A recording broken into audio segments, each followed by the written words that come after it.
when you've heard these tongues that you have no clue what the person is saying, are you confused or do you understand? Are you edified or do you have more questions than before they spoke? So we will share the plain truth from the scriptures regarding this gift of the Holy Spirit. Much of the confusion is regarding what the Apostle Paul said, and we're going to deal with that shortly. Speaking of the generations of the sons of Noah, by these, the sons of Noah, were the islands of the Gentiles divided in their lands, every one after his tongue, after their families in their nations. What is the tongue? It's clearly a language. Okay? And the Lord came down to see the city and the tower, which the children of men built. And the Lord said, behold, the people is one, that they have one. What is that? What is that word there? Language. They have one language that they may not understand one another's speech. This they begin to do, and now nothing will be restrained from them which they have imagined to do. Let us go down, verse 7, and there confound their language that they may not understand one another's speech.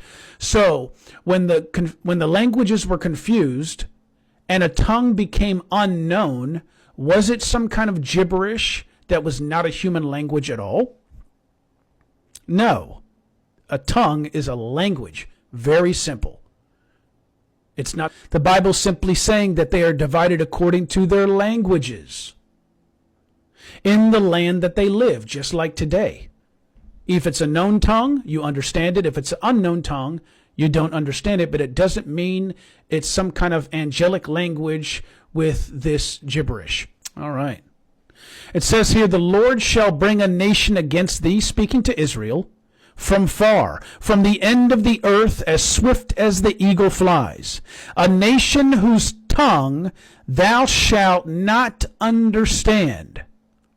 So to the Israelites, it was an unknown tongue. Does that make sense? But it was a tongue spoken by another nation. Let's go to Ezra. Ezra chapter 4. I'm showing you that the tongue means language, and even though it's unknown to some, it does not mean it's what we see today. Let's go to Ezra. Ezra, in the days of Artaxerxes, wrote Bishlem, Mithridath, Tabeel, and the rest of their companions unto Artaxerxes, king of Persia. And the writing of the letter was in the Syrian tongue, and interpreted in the Syrian tongue. What is the Syrian tongue?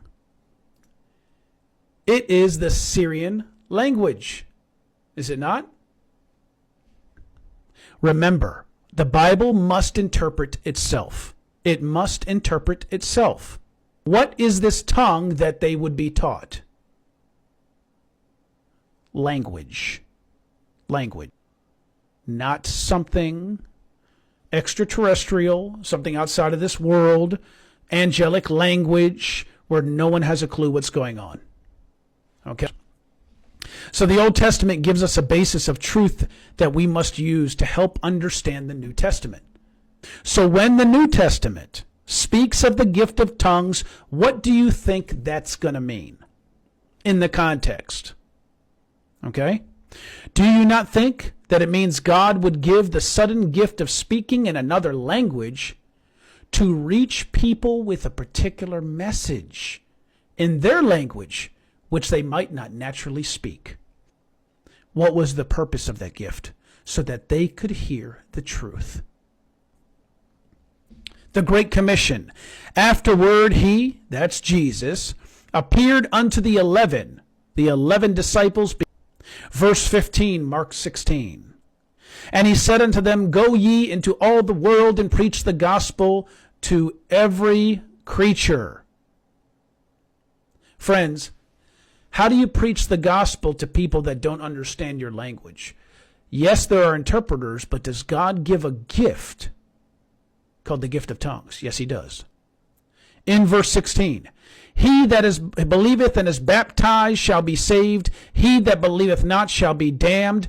And these signs shall follow them that believe. In my name they shall cast out devils. They shall speak with new tongues. That's part of the Great Commission. So what is the purpose of the speaking in new tongues, new languages? It is to do what? To preach the gospel to every creature, verse 15. Do you understand that? That's the purpose. He said it right there. It serves no other purpose. Do you understand? So when you see in charismatic churches, glossolalia, the ecstatic gibberish, unknown, confused tongues, and nobody understands what they're saying, is the person witnessing the truth to somebody? No, they're not. And many times it edifies the person as if they're holier than thou kind of thing, if you look at it. Because people look at them and say, wow, look at that gift of the tongues they have. We have no clue what they're saying, but clearly they're speaking to the Lord in some kind of angelic language. Who does it edify the church? Because we're going to see that the gifts are for the edification of the church, not the edification of the individual. I want you to compare what the Bible describes for what you see in the world, so that if you ever experience these things, you will know whether it's the truth or it's a counterfeit. Because remember, as we discussed last night, Satan has a counterfeit gospel, a counterfeit Sabbath, right? He has counterfeit gifts as well. And this is a big one. Okay? So they shall speak in new tongues for the purpose of spreading the gospel. Do we see